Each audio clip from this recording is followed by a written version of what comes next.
कुंभार येथे गाणगापूर अक्कलकोट एसटी बसला अचानक आग लागली। सुदैवाने यामध्ये कोणतीही जीवितहानी झाली नाही।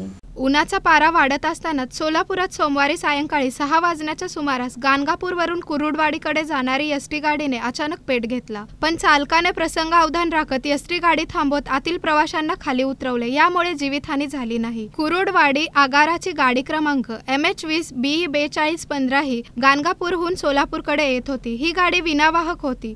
ही गाडी कुंभारी जवळील टोल नाका पास केल्यानंतर एसटीच्या इंजिन भागात अचानक धूर येऊ लागला। ही बाब चालकाच्या लक्षात आली। यामुळे चालकाने वेळ न घालता लगेच गाडीचा वेग घेत असतानाच गाडीने पेट घेतला। दरम्यान एसटी बाजूला घेतले, लगेच प्रवाशांना खाली उतरवले। त्यानंतर आगीने एसटीला पूर्ण विळाख्यात घेतले। यामुळे भयावह चित्र पाहायला मिळाले। दरम्यान अग्निशामक यंत्रणेला पोहोचण्यास खूप उशीर लागला असा आरोप तेथील प्रवाशांनी केला। तर दुसरीकडे रुग्णवाहिकाही काही वेळेतच दाखल झाल्याचे सांगण्यात आले। माझं नाव हसन पंचा, कुरुडवाडी चालक। गाणगापूरहून गाडी कुरुडवाडीला जात होती।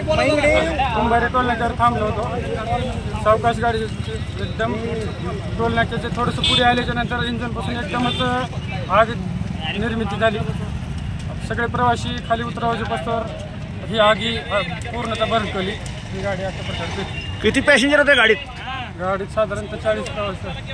म्हणजे तुम्ही पॅसेंजरला उतरायचा प्रयत्न केला आणि आग प्रवासी पहिल्यांदा प्रवासी सर्व खाली उतरवणे भेटले। उतरल्याच्या नंतर आग विझवण्याचा प्रयत्न केला तर आग आटोक्याच्या बाहेर गेली।